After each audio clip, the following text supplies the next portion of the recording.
Thanks. Thanks for that. Hello.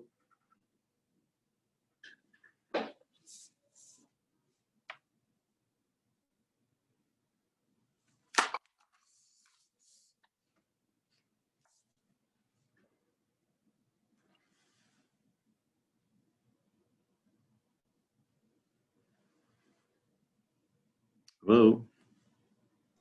Oh yeah, there's a bunch of people. Let me see. If, hi, they're good. There. Hey guys, I will. Hey, Carter's on. Elizabeth's on. Thanks. Strange starting time, as we know.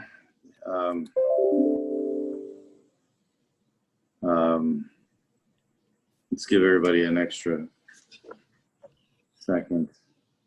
Yeah, Richard, I have to jump off it. Elizabeth, I have to jump off at 5:30, but I thought I'd at least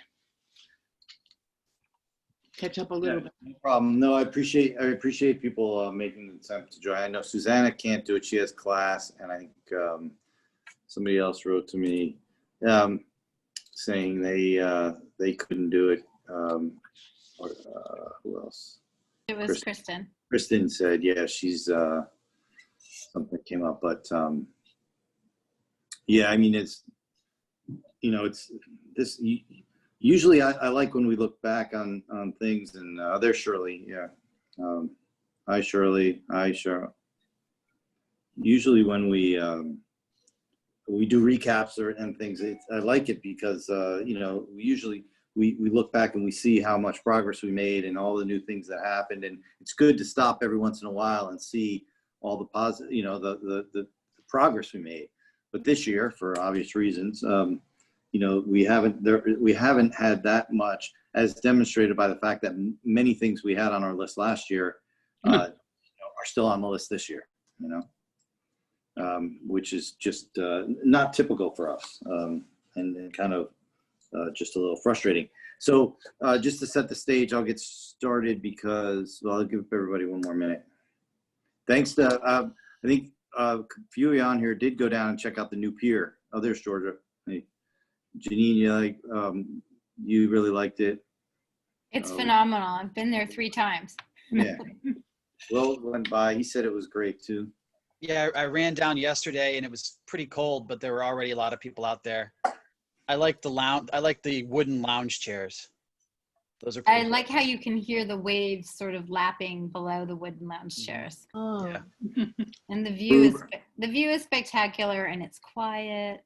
Gruber said, "I love the video. I've never seen workers move so quickly." It was I said, "That's 2 years, David. 2 years." Coral's on. All right. I think I don't want to wait too long because we're going to bump up against. And there's Nancy. That's cool. I have Nancy on. Hi, Nancy. So welcome to the October 2020 meeting. I'm sorry I had when I sent this out, I left I used the email from last year since so many of the projects were already there, and I left the title of the message as October 2019, but it is October 2020, and this is our Community Board to Manhattan Parks and Waterfront Committee meeting. I think everybody. Let's see who else is on. I think we know everybody who's on. So I'm not sure we need to go around and introduce everybody. Hold on, somebody might be having. Sorry. Just 1 second. Let me just. Coral, you are listed as Cole Dawson, less environmentally friendly version of yourself.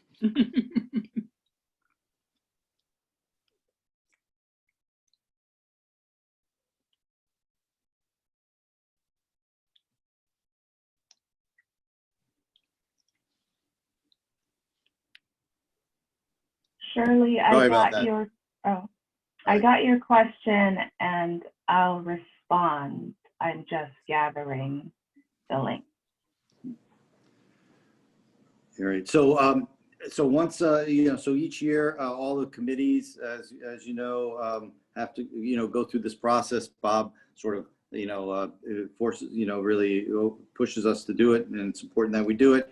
And each year we try as a group to come up with a list of the projects that we want to, that we're requesting and prioritizing to get either budget or expense money to progress or to complete, or in some cases to start if it's a study. And then just so everyone remembers, each committee does it. Often it's Shirley and traffic and parks that often have the lion's share of the projects. So Shirley's involved in both. Shirley's probably involved with 80% of it when I look at it, but every committee submits a few things. We tend to submit a bit more. And then at the executive committee meeting prior to the full board meeting, there's an attempt to prioritize between the various committees. And then we vote, Bob pulls it all together, and at the full board, we present them. The truth of it is that those that are, and Carter and Shirley and Janine, check me on this if I'm wrong, but if it's not, if the thing isn't a top priority, it probably has less chance of being evaluated or being considered, right? I'm told by DOT that the first top 10, but that means the top 10 in the transportation category are the ones that stand this Yeah. chance. So it would be the top 10 parks and waterfront and so on. Right. So that, yeah, so we do it. It's not an argument. It's just a debate of, well, does it make more sense to do this or more sense to do that? And, in terms of priority, but basically everything that we would like, we put on there just in case it catches somebody's eye in the OMB or in the Parks Department and go, yeah, that's something we should do. Or sometimes we get an elected official to go, hey, you know what, they've rejected it, but we think we can cover it. And, we can find some money to do something. So it's good to list everything out there. So the way I always prepare each year is I go back through all of our meetings over the course of the year, look at all the topics that were discussed. Sometimes we've written resolutions, sometimes we haven't. They may just be in the notes, and I come up with a list. I did it last year, and this year there were a few changes. For example, we have here. Let me share my screen. See if this will work. Hold on. Let me just see if I can share my screen here. Can everyone see this? Can everyone see that? Can everyone see the list? Not yet. Oh, sorry. Hold on. Yeah, It's it's not working. All right. All right. Never mind. Sorry. Sorry. Oh, wait. This says everything in screen. Oh, it needs me to agree that everything. All right. Start broadcast. Hold on.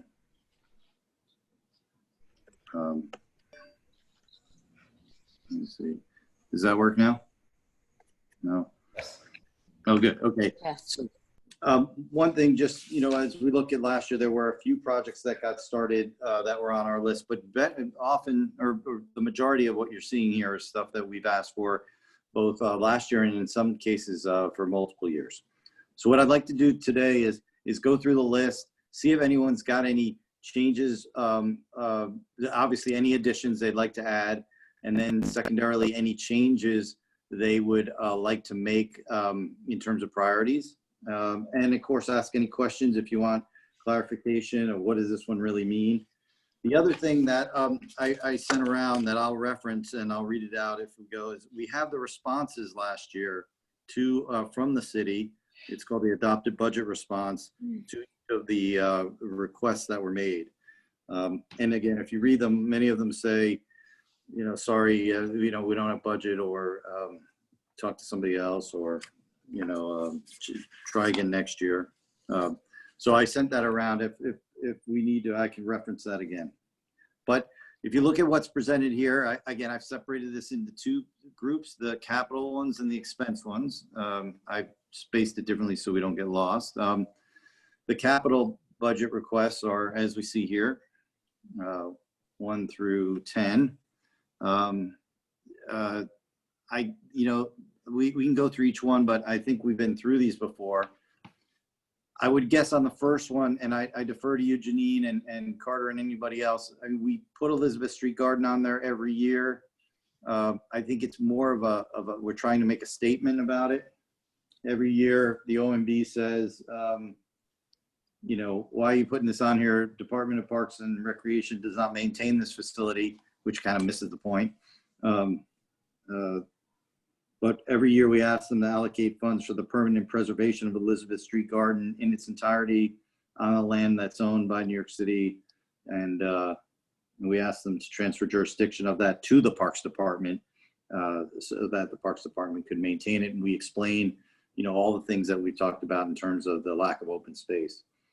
And they always ignore that, and they just say, well, the Department of Parks and Recreation doesn't maintain it. And we're like, yes, we know that's what we're asking. You know, we want it to be transferred. So unless anyone feels differently, or Janine, if you think there's a reason to change the strategy, I would just keep it on there as a statement. I think this strategy makes sense. This is an election year. One of the mayoral candidates, Scott Stringer, supports saving it.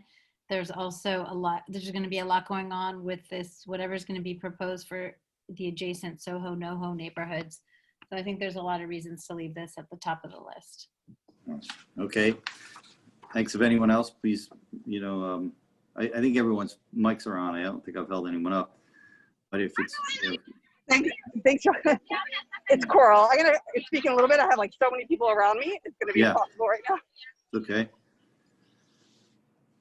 Okay, the second one, and this requires a little background too. We call it allocate funds for resiliency efforts. Just we'll explain this one a bit. Again, this is another one that's weird that's in parks. We're not always sure it's in parks. Perhaps it should be somewhere else. We're asking for, we say that in the aftermath of Hurricane Sandy, it became clear that the Hudson River waterfront was dangerously vulnerable. After making this request, the agency response in the past has always been that further study was needed. We always ask, well, where is that study and what findings and recommendations were there? This one is particularly interesting this year because CB3, you probably have seen, has been the site of a great debates over how to deal with it. CB1 is really advanced in their thinking. And unfortunately, there's nothing going on in our district because we're sort of dependent on, not even on Hudson River Park, we're dependent on the state, we believe. So again, we listed out there, I think we'd word it the same way, but there'll be pressure. In fact, I'll tell you later, there's a meeting at the end of the month among all the community boards open to the public where the latest updates are being discussed.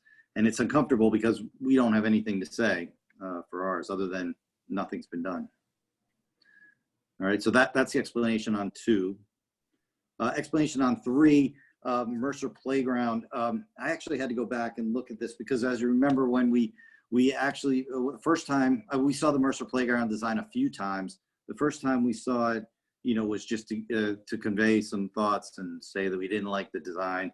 The second one, we actually sent them back and said, the design doesn't meet our needs and you got to find more budget. The third one, I had to check, I found the resolution. And we actually did say, hey, we like this one. And, you know, please allocate the funds to get it done, right?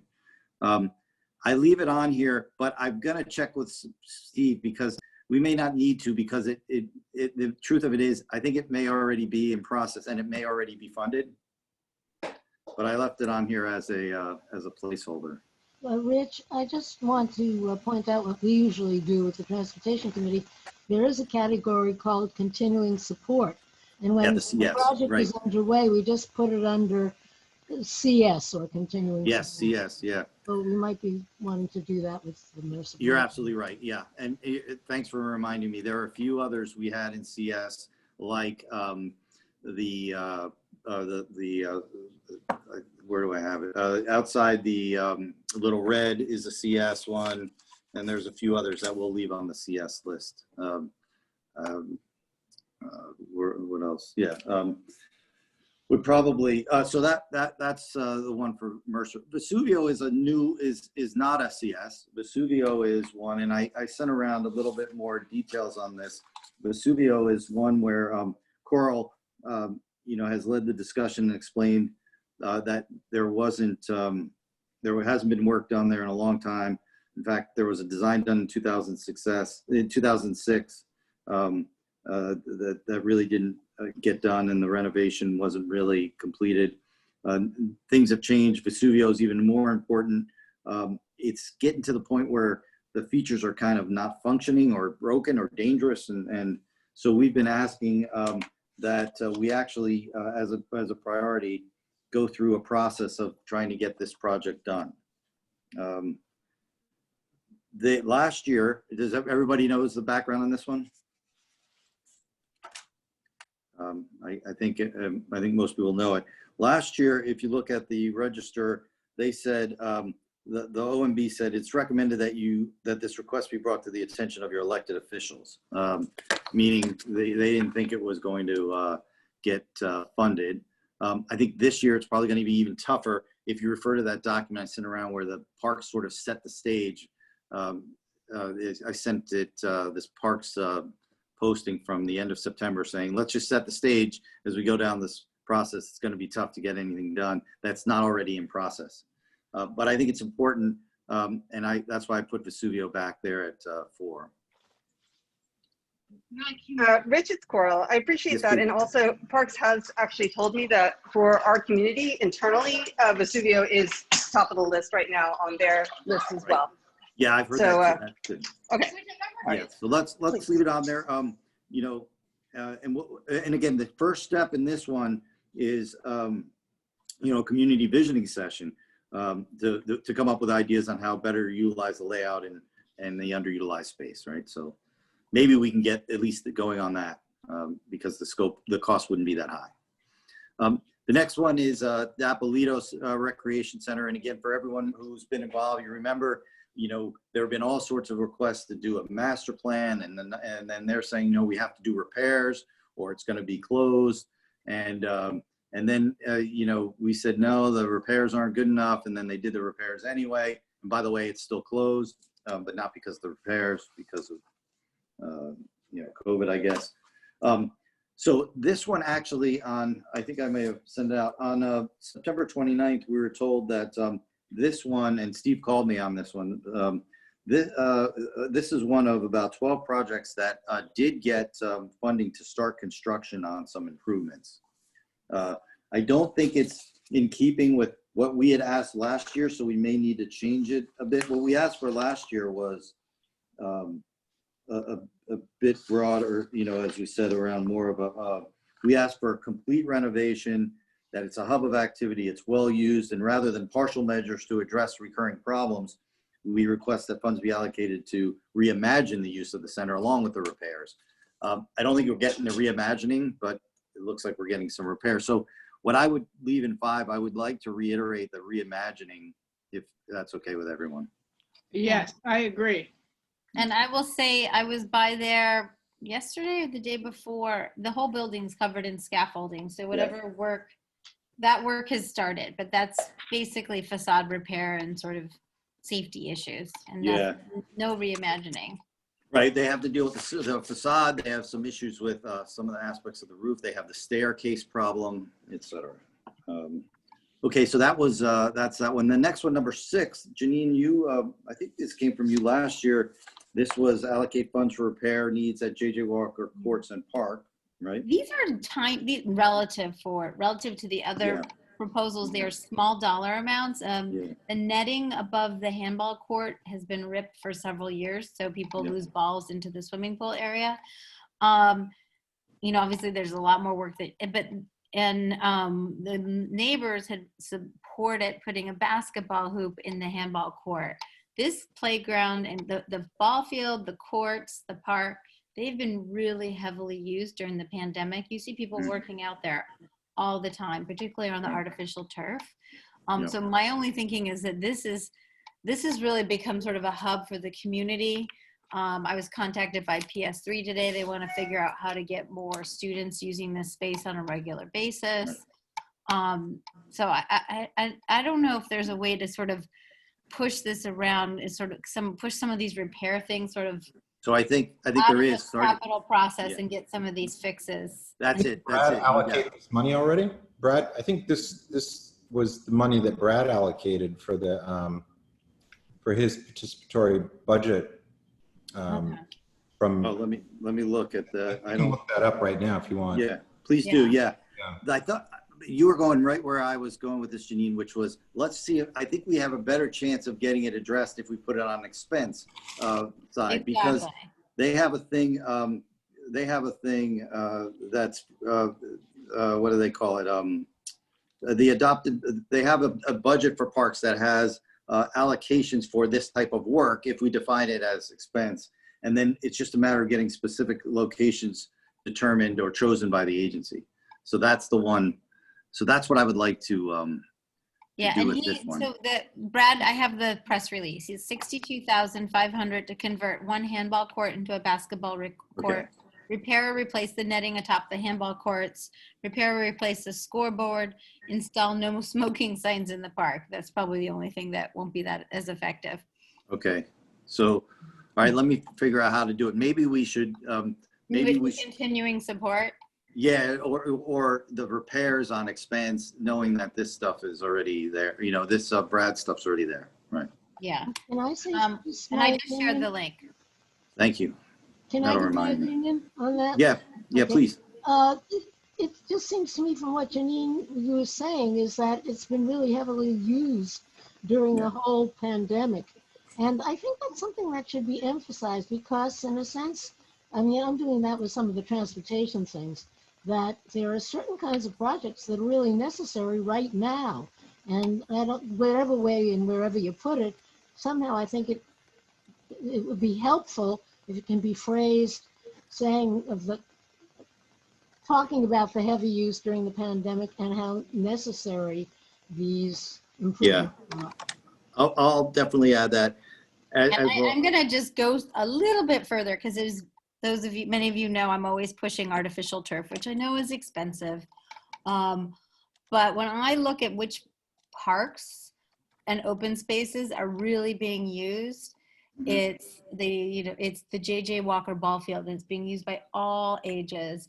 It's the soccer courts in the middle of Sarah Roosevelt Park. It's all the artificial turf in Hudson River Park. It's West Thames Park down in Battery Park City. People are flocking to these places to have a picnic, to work out with trainers, to work out by themselves, to do yoga, you name it. And this is really the only park like that in our community. Yeah, but good point.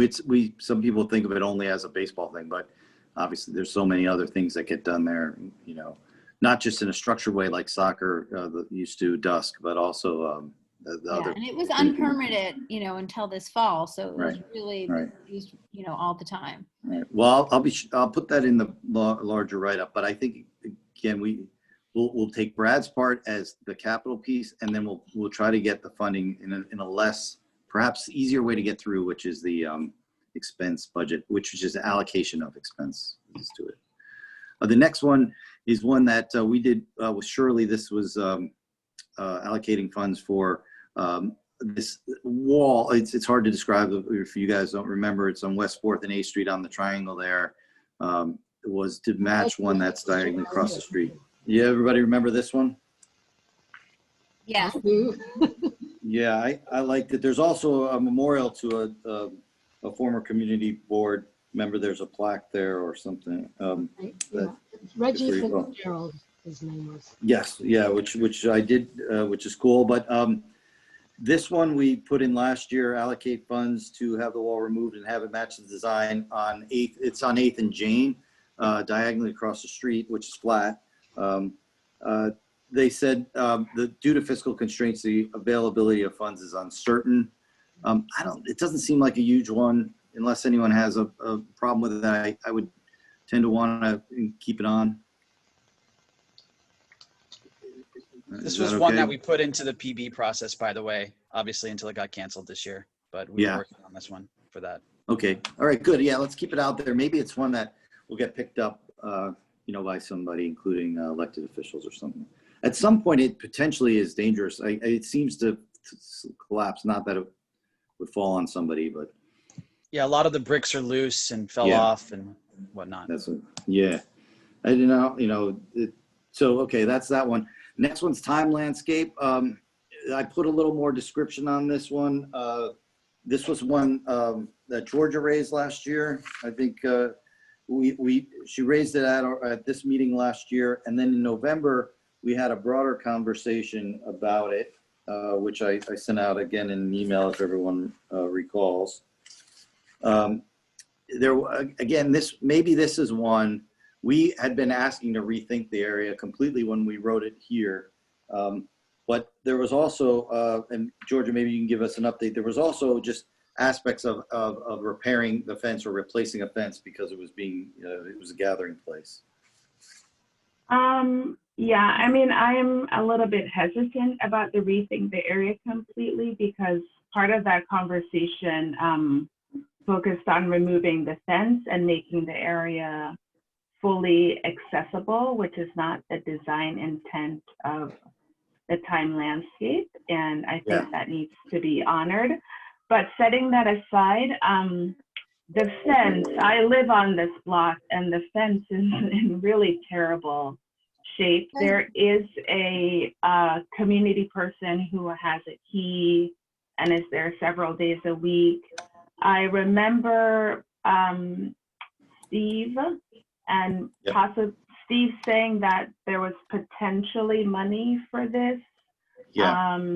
Perez had raised the idea of looking at the sidewalk to the east of it, maybe. Absolutely, yeah, you're right. I remember now. Capturing that sidewalk with a fence, but it's unclear if that sidewalk is DOT or if it's NYU.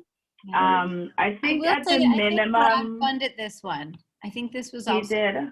The fence is funded by Brad. Sorry. All right. Well, let's just let me keep it on there. Maybe it's an expense one, but make sure so that in the response they can say this is funded. Yeah. It was one of the 4 projects that Brad had funded. Yeah. Yeah. Because with the new fence, the community garden looks so much better with its new fence. Yeah, it looks. And this just really is kind of a drag on that block, given the state of the fence.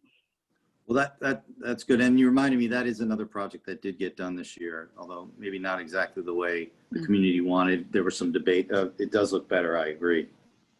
There's some drainage issues, actually. I'm not sure who did the paving, but there is sort of a significant puddle after rain.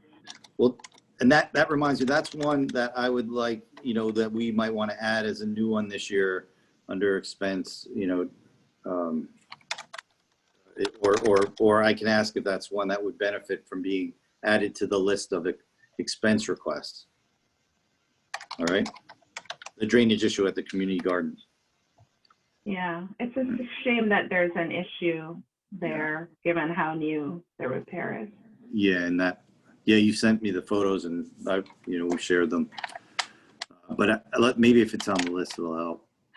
And then the last one I had on here was the funds for the renovation of Minetta Playground, which some of us have been around long enough to remember that it was actually updated to a degree. There used to be a big slide there, but it's time to, it was renovated. It's still, it's gotten worn down, has some rat problems, etc. This was one when we put it in last year. It was recommended that request be brought to the attention of the elected officials. I know I talked to Pat about this one. It kind of got rolled into they wanted to help, and it was sort of, I don't know if it was just proximity. They wanted to, help on this one. They never got it. I don't think much has been done there. Pasanante was the other one they were going to help ensure got resurfaced, which was supposed to be done in the spring, got delayed, and looks like it won't be done until next spring. Rich, wasn't there a conversation about a real focus on the 6th Avenue Park? From the Avenue of the Americas Playground, there's Downing Street, there's Minetta, there's sort of Yeah. 3 or 4 block area with a lot of these small parks and playgrounds that So really need attention. you're right, Georgia. There's two, I would break them into two groups. There's Playground of the Americas was one we raised last year. We actually talked about it in our November meeting. We discussed it as a topic at our November meeting. From my notes, we said that those who know the space feel it's not well utilized, but that was one side. Other people thought that if you talk to people in the neighborhood, they might have concerns about the redesign of the park. And so again, this was one that we thought should be done in more of a visioning session. That's Playground of the Americas at the corner. I would separate that out from the ones that Sharon and others have always said, which I put in the expenses around Minetta Triangle Park, Golden Swan Park, et cetera. I think of them differently. I think Playground of the Americas was more of a reimagining. I thought Minetta and Golden Swan, those pocket park type things, were more of a just sort of cleaning them up or enhancing them with better places to sit. Does that make sense? Which they replied on that, on those, if you check, those are like later in page 49, 48, 49. All they said there was, we will try to, what did they say? I'm sorry, on page 50, they said, we don't have money for it at this time. Golden Swan, page 51. We supports the agency. The quest is not recommended for funding, which was a unique phrase. If you recall, they had said, Ralph had said, I can get you some of those old benches that date back to the time of the World's Fair. The World's Fair in the 60s, not the World's Fair in the 1800s. But and we said no, that we'd probably want something else. So they've come back and said, no, I think we should still put it out there. Again, in a world where it's going to be hard to do big projects, I think anything that can enhance existing open space might have a better chance of getting done this year in an effort to do something, So that's okay with everyone. I would leave that on that and try to express that in the more detailed explanation. And can I just add one more thing, not Sure. about Minetta, but the Playground of the Americas. Yeah. So one way in which that playground is being used this year is that it's being used as an outdoor classroom by a local nursery school. They go every day that it's not raining. And they really like it because the opening is on Houston, but it's a very good sort of, when you close the gate, there's not a lock, but when it's closed, it feels closed. So even though it's on that busy intersection, it is set back a little bit, and they've loved using it, and they see other people coming to use it as well. So perhaps its user base has changed given the realities of the pandemic and the need for open space. That is good. Remember, that's a good point to raise, because I think there was some fear that people who, I remember seeing a photo, we'd taken some photos and we were presenting photos in the meeting, and there was some concern that, if there are a bunch of screaming kids, the neighbors whose windows bordered on it might complain. But now we have a case of a bunch of kids, and I haven't heard anything. So maybe it's good to know that it's being used. I'd still keep it on there. Yeah, go ahead. I'm sorry, did somebody want to say something? Yeah, Rich, it's Coral. I actually wanted to see, are you getting an echo? Yeah. Let me try to do this. How about that? Yeah, better. Yep. Okay, so the Arts and Institutions Committee has at the top of its list for capital the Hudson Library. So I'm wondering if we could combine our request for additional funds for Dapolito, JJ Walker, and then the Hudson Library as one community board ask, because they sort of individually are maybe not as strong as collectively.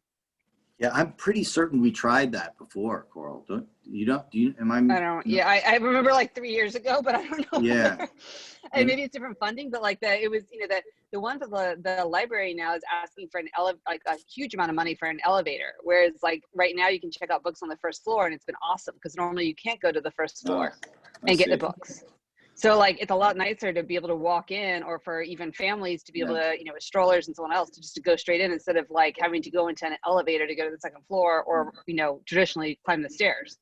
So even for park users, it would seem like that, I don't know, just having all these independent asks seem a little bit coordinated. I gotta say, I'm not sure what's going to get done this year, or what, you know, what sort of ideas, or who's going to get money, and maybe and what ideas are going to get through it. It's going to be a different kind of year. So I think we try things. I mean, we can ask before we put it on there, but we try things that might get, you know, we might get things done in a different way this year, or different kind of requests may get through this year. Yeah, totally agree. So it's worth a shot of rethinking the process and rethinking the approach. Other than that, those were sort of the big capital ones. I didn't put Duarte Square on here, Janine. I don't know what to do about that. I have, I think that one, I've got to get more information. I know we've talked about it. We think it's, you know, I don't know to say that it's funded, because I don't know what it is they're now thinking of building on Duarte Square, and whether that met our earlier needs. So I would like to pledge to get more information about Duarte Square before we submit our list. Okay. And if I want to know where the money's coming from. Like, if the money's coming from, is the money coming from Trinity, or is it coming from the city? Yeah. You know, like, where's the money coming from? But we do know that there will be, the only new information we have on the school, and hopefully Trinity will present in next month or December, you know, is we do know that they are, that this School Construction Authority approved moving forward with design for the new school in that building. So we know that there will be some kind of elementary school being designed there, and very, very few projects got the green light to move ahead. So we don't know what they're planning there, but we've heard it's not necessary. While Spring Street Park is a wonderful park, it's not a great park for across the street from an elementary school, adjacent to an elementary school. Yeah. All right, so I do want to list it out there, if only to get an explanation, and I'll leave it on a note to just get the explanation of what it is that's being envisioned to be built at this time and where the money's coming from. Yes. All right, and then just the other CSs, we talked about Little Red School Plaza, we talked about Mercer Playground, which is supposedly funded. The other one that I couldn't remember were the DEP sites at Lafayette and Grand and East 4th and Lafayette, which we like the designs, and they supposedly had the funding. So those are CS's, continued support.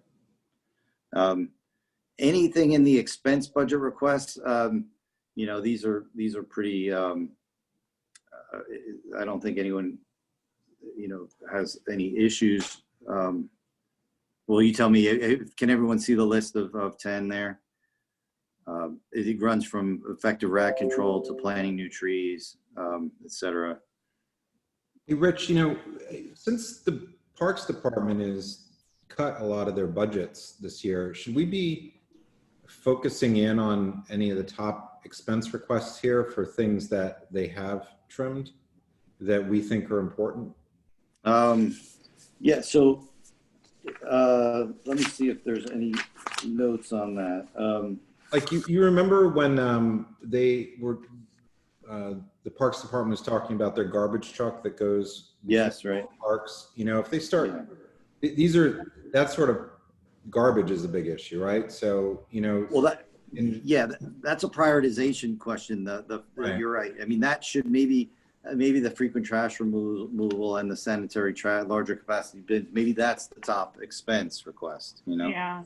Yeah, all right, let's move that to the top. It's definitely. Yeah, all right. Yeah. And perhaps that will help the rat effectiveness as well, you know, the rat issue too. Can I, instead of, I mean, I really love trees. That's kind of my thing. Yeah. And I think planting new street trees is really great, but there's a lot of pruning work that needs to be done in our district. And every time there's a rain event, you know, wind event in the neighborhood, huge branches get ripped off. And I know that the pruning budget at parks has been cut. So, I mean, I think we can just frame it simply as they're just more frequent storms in the district. And it would be nice to get them to look at the trees, and also there's stuff that came down in the last storm that hasn't really been addressed properly. Yeah, that's true. All on streets, not just in parks, but on streets. Yeah. Mm-hmm. We've had 2 giant events that lost many parts of trees, and I think it's time. It's good to update this because last year we were really concerned about the tripping hazards to pedestrians because you know, there were stumps there, or the pits were missing tree guards, or the tree guards weren't consistent, or they were inconsistent in how they were up. The upkeep was done. So I think we can transition from that to the pruning request and more frequently, and I'll tie in the stuff about more storms and more damage. I think that'll play well. I'm also seeing in the chat from Washington Square Park Conservancy about their arts grant program. And this was one that when we had our discussion last year, thought shouldn't be on our expense list. And they're now saying that they have beefed up their own funding for the arts program. Okay.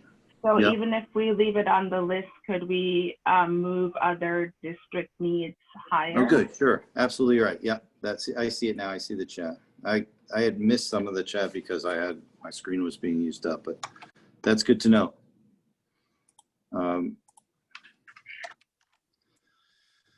Anything else in terms of priorities? Is there, while we're on there, was the music fund? I know I'm not sure what happened with the Washington Square Association Music Fund, but I don't think, looking through the chat, I'm not sure if Cheryl referenced that. No, maybe it's sufficient for now as well. Rich, I'm here. I'm not a board member, so okay to chat? Yeah, go for it. Okay. So I know I don't want to speak for the music fund. I know they've had a few grants that were cut this past year. We were able to increase, they were able to do virtual programming. I think their main concern is longevity. You know, their board is getting older, and I think they're looking for new blood. So it might be less of a budget priority and more of a, you know, who's interested in helping it continue. I hear you. I hear you. But again, I can't speak for the association or the music fund. But no, but I appreciate the information. That's good. I know that, okay. Anything else on that list? I'm sorry to jump around. The Learn to Swim, Georgia, that was one you raised last year. And Coral too. And Coral Yeah, too, I definitely strongly feel like that. It really needs to have more of a program. Yeah, we said that, especially for young children, the opportunities were very limited. And we thought it would be really popular if it was offered, you know, perhaps at Vesuvio, and that everyone should learn how to swim. They wrote that due to fiscal constraints, the availability of funds is uncertain, which is relatively soft. Usually they just say no. So that one, you know, again, who knows if pools are going to be, you know, going to be open this year and all, but I think we should push that one again. I support that if everyone else agrees. Any other expense ideas? I'm looking back through our list. You know, Rich, I was just thinking, one of the parks that was closed was the basketball courts down by Canal Street. Yeah, yeah. Have you heard anything more about that? I mean, is that back in the mix, or is that? Well, they were closed. Yeah, I'm sorry. Who? Coral, are you there? No, I walked by them and they did not look closed anymore. I didn't check today, but I think they've been used again. I could check for us. Yeah, please tomorrow. Do. There was a push to utilize that space for parking, you know, equipment and trucks for subway renovation. Does everyone recall that? I think we made that point. Gonna rip it up, right? Right. The tracks. Yeah. Right. And we really pushed back on that. I'm not sure that our efforts, you know, did much. I think, you know, the subway projects got held up. But if it was closed, I don't think it was entirely for that reason. I think it was for. Remember, they took down the basketball nets and then they took down the hoops and things like that. That's probably more. Rich, about Kristen Shea's email regarding, she had two comments. One was about potentially more funding for PEP in the park. She also raised another issue, which I think is a higher priority, is social and mental services in the park. There is a lot of, I'm not talking about pot, there's a lot of heavy drug use in the park. And it's not clear if this is a law enforcement issue. I talked with some of a casual conversation with the park staff one day, because I was in the park with my trash picker. And the guy said, it was two men, that when the mayor closed City Hall Park, and Yep. I won't do an editorial about that. A lot of the population from City Hall Park was displaced, and some of those folks are now using Washington Square Park. The northwest corner, which is traditionally a challenging part of the park, that row of benches, I mean, people are using on there, and it would be great to have the city respond with social services folks, like a really hard press, because the police officers aren't effective, and the PEP officers, they're not trained to deal with heavy drug use. And so, I mean, I don't know if how this would be worded in expenses, but well, it's an interesting. It's really not bothersome. It's just something the city needs to address. Yeah, the interesting aspect here, and I remember reading this when Kristen raised it. My first reaction was, this isn't a parks thing, but perhaps it is, insofar as addressing the issue or finding the the issue where it's residing, but not the issue. Yeah, that could be in our expenses. Absolutely, it's absolutely a parks issue, because we always have homeless and mental, and we don't have outreach happening at it. The updates that we've gotten is that they're already doing this, and it's just not. And well, from I don't believe that. Well, I'm in the park regularly. Yeah, no, and I mean, we were at the DA's office with the meeting, and the DA's office has an intervention program that's going on in here. Homeless Services has intervention programs here, but these are people who aren't responding to them. And what we've heard from the experts is it takes at least 100 contacts, with people who are homeless. And a lot of these people, from what they've said, are actually do have somewhere that they're staying, and they come to the park during the day. And they have made a lot of attempts at this. And the 6th precinct, who we just met with, is very reluctant to push too hard here, because traditionally what's happened is the same population just moves out into the stoops in the area. So they've been very reluctant to push too hard here, lest they create the problems elsewhere. And it's very complicated. And as you pointed out, Georgia, this goes back 30, 40 years of history here. It's a long-standing issue. That I think that what your thought about doing something different. I mean, I don't know how they can right now, or if there are other initiatives, but the existing programs are already trying, and they've told us, Goddard has told us this, the BRC has told us this. This is an ongoing issue. In fact, all the cops and all the people from the agencies can name just about every single person in the park. That's how much contact that they have with people. So, well, I mean, I would say, so, I mean, there are a couple of things. So the folks who are engaging in this behavior, they're not wearing masks. And if they're sitting on both sides of that pathway and you're walking through, and they're also moving around. There's a lot of drug paraphernalia that's being found by park staff. And there's also like a bathroom issue. The park's bathroom hours don't necessarily match the human bathroom hours. And so people are using the park as a toilet, and that staff also has to deal with. So I feel like, you know, maybe we can't solve all parts of it, but maybe we can solve some. Maybe the bathroom hours need to be extended, and somehow people, you know, this is a park using body, regardless of what we think about their behavior, and those people need to be told that the bathroom has extended hours, for example. If people, maybe there needs to be more trash bins in the areas where people are really congregating. That was another thing that park staff told me, is that, you know, certain folks, they drink, they eat, and they just toss their trash. Maybe if there are more trash bins right next to the benches, it's like an easy drop instead of just a toss on the ground. So it's a big problem, but there are some discrete components that maybe the Parks Department could tackle. And I also just want to say, I don't see it as a law enforcement issue. But yeah.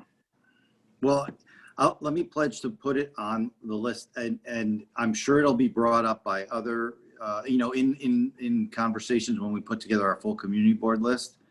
I think the idea of putting in something that ties it into parks, although people first reaction might be that it's not where it should be. I think there's a kind of an interesting hook there for the reasons we've discussed, which I think are broader than just that's where the issue is residing, but also things around they're not wearing masks and stuff like that. So I pledge, let me at least make sure it gets raised. It's a good one. I mean, one final thing. It could be a thing, you know, the way that Coral was suggesting that parks partners with arts around the Dapolito, J.J. Walker, Hudson Library. This could be maybe parks partnering with social services. So it's sort of a joint ask, because this is a kind of an overlapping issue. Yeah. We had a meeting about this last fall down at the DA's office with about 30 people in attendance, including blanking on his name, the guy who plays the piano in the park, all the way up to one of the ADAs overseeing the park, to local police departments, to the bid. You know, it was really all of the players in this area. And one of the things that was really interesting is that their diversion programs set up at the DA's office. So even when it is, you know, theoretically a law enforcement issue, they're not prosecuted. They're actually offered an opportunity to go into these programs.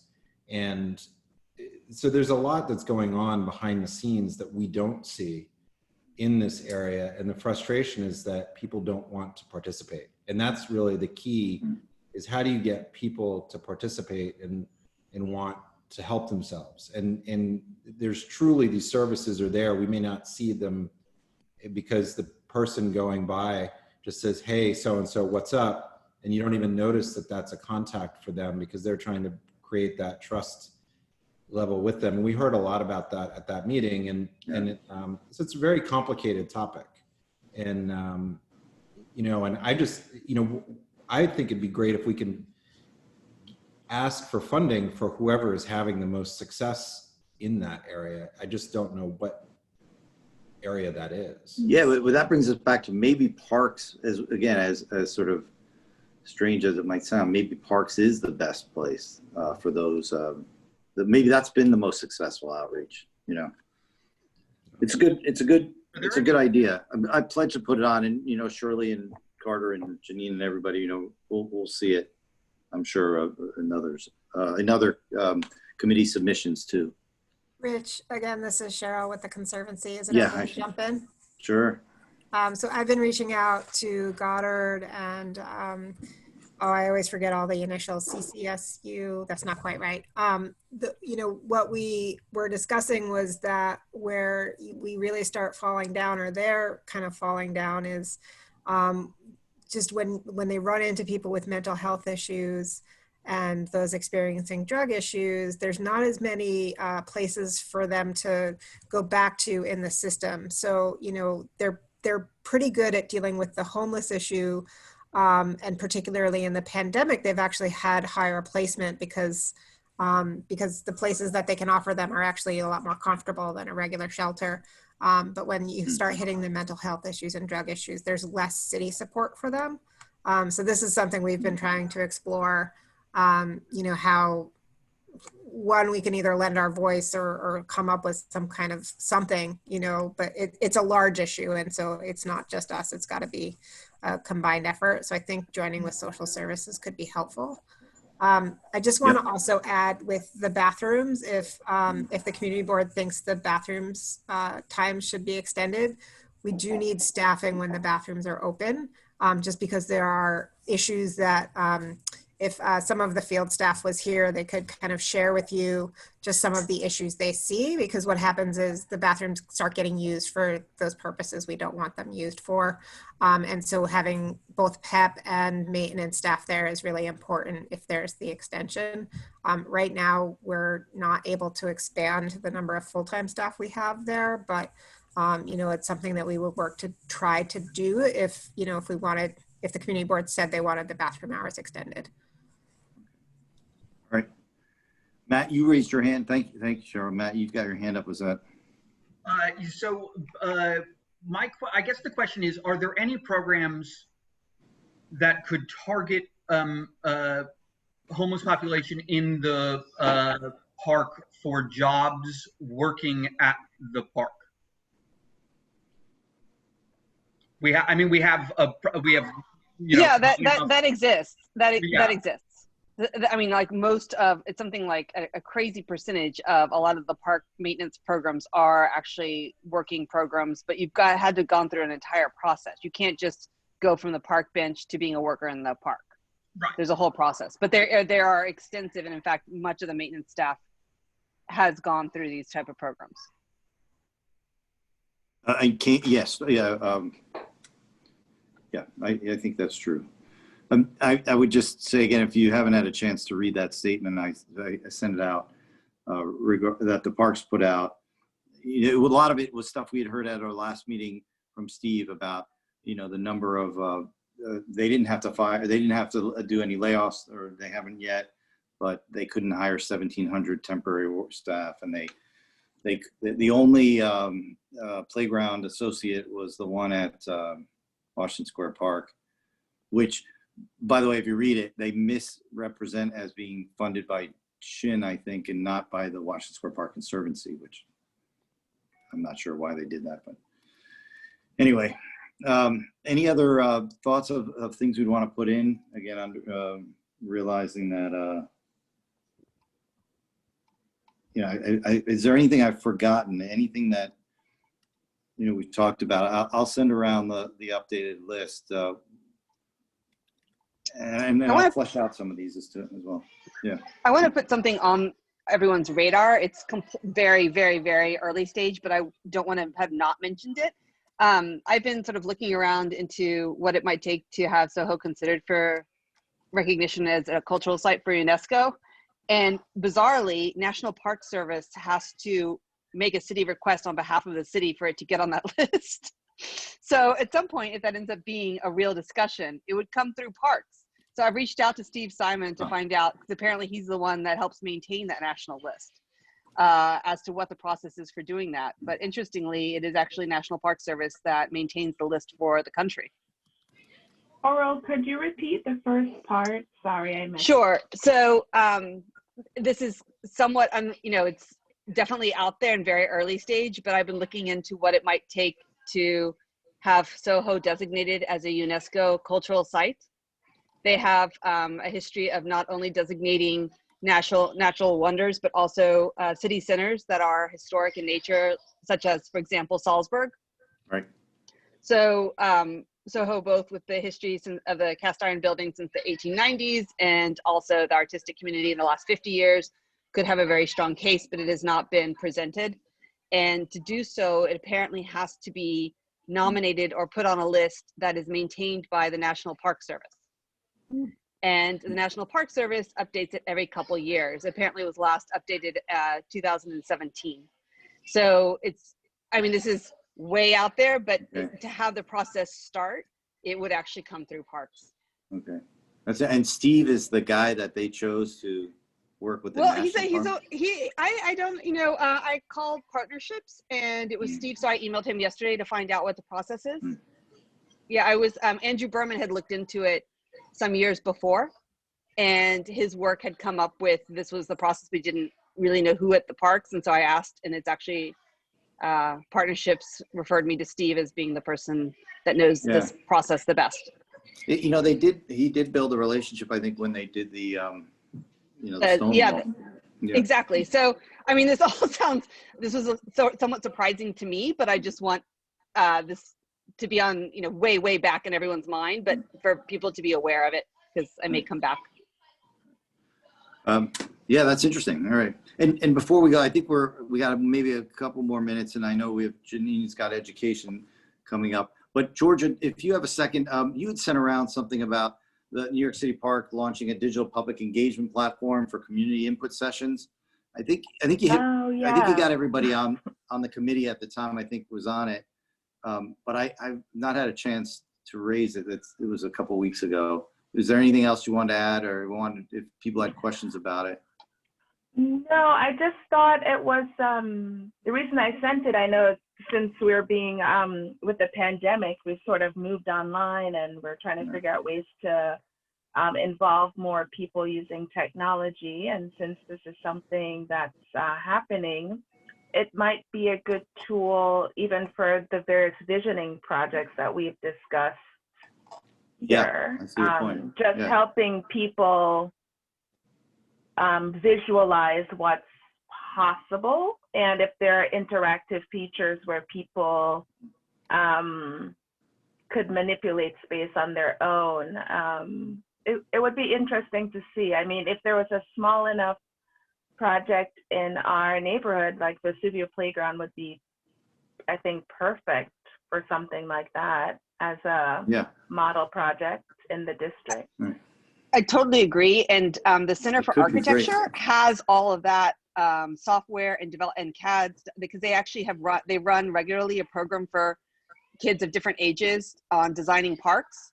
So they have already all the technology built out very sophisticatedly, where you can online do that and visualize. Yeah. So, partnering with them with parks would be amazing. Another piece to that, and one that I'm focused on outside of the community board, is I feel like technology is a really good way to include younger audiences in park planning. And a lot of park planning, the visioning happens with adults in a room. There's a lot of paper moving around. But kids are digital natives, and I think this would be a great way to broaden the district's reach, especially in terms of age. That's a good call. You're right. I think that's a good point. Both points, that during this time and where it's hard to meet. Yeah, we're not going to be doing those gather around a table and do those sessions that we did, like for Gansevoort and others. One last thing, again, I'm conscious of time. This is asking for your help. As I mentioned at the beginning, there is going to be a meeting later this month around community-wide discussion the progress of what's called the Big U. This is the resiliency plan for Lower Manhattan. And as I said, we might not have a lot to contribute, but I want to make sure we notify groups in our neighborhood that would be potentially interested. And I've been struggling to come up with a good list. Is there any ideas, like Katie, Katie Bordinaro's, her community where she lives, they're probably interested. I've been meaning to share it with her. Anybody else that you think would be interested in taking part in this or listening in on this discussion? I think there are a number of, with the West Village Residents Association, when we can send out the flyer to them. Donna, knows a lot of people in the area of the Meatpacking District, the Jane Street Block Association. Horatio has some folks. There's some smaller groups. I can't remember off the top of my head for some of the streets on the west side. I think, there are some good, there's a list of, there are some really good block associations over there. That's true. They really have a lot of the smaller connections to the local residents who I don't know how far up the floodplain comes, but like that are really in that first stage. I think we can.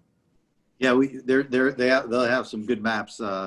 Amy's got some great maps that show how far it came, and it varied a bit. It came a little further around Canal Street because of the old stream underneath, and it went pretty far in there, pretty far east there, and not so much so a little bit further north. But I've been trying to think of people who I don't, after the fact we go, I wish I had known about it, and I've been trying to come up with a good list of. Maybe the folks at West Beth, because I think they're west of Washington Street. And they were, West Beth was definitely one I was thinking of. They definitely came up through there, came up a little further there, Mar is somebody to reach out to. West Beth, obviously. There's, that's a good call. So just you'll see it go around. I'm sure Bob will help me, and Gormley will have a big list, but people that make sense for, but it's it'll be a night thing. It's going to be on October 28th at 6 o'clock, which is the evening of the 8th anniversary of Hurricane Sandy. Oh, interesting. Yeah. So, and I'll tell you, it's worth hearing, just hearing the CB3 people. Trevor Holland is on CB3. He's really impressive. The people from CB1, Alice Blank, and the gentleman whose name those guys have thought about this. They've learned about this. It really is fascinating to hear them. I wouldn't even call it best practices. Just the experience of thinking through this stuff is really, really interesting. I'll urge you to join if you can. All right, everyone. Well, thanks. I'll send around the list with the updates on it. I appreciate everyone doing it, especially at the early time of 5 o'clock. And I know it's a bit rushed, but if you still have available time, join Janine's education committee meeting tonight. It's going to be I think it's going to be really fascinating. I'm excited. We have, for those of you who don't know, we have a panel of about 10 students from 5th through 10th grade who are going to share their experience. 2 weeks, it's 2 weeks into the school year on remote and blended learning. And hopefully we're going to learn something, because nobody's actually asked the kids what they think yet. All right, so thanks again. I hope everyone's okay. I should just add, our high school student who's a member of Community Board 2 will be moderating the panel tonight as well.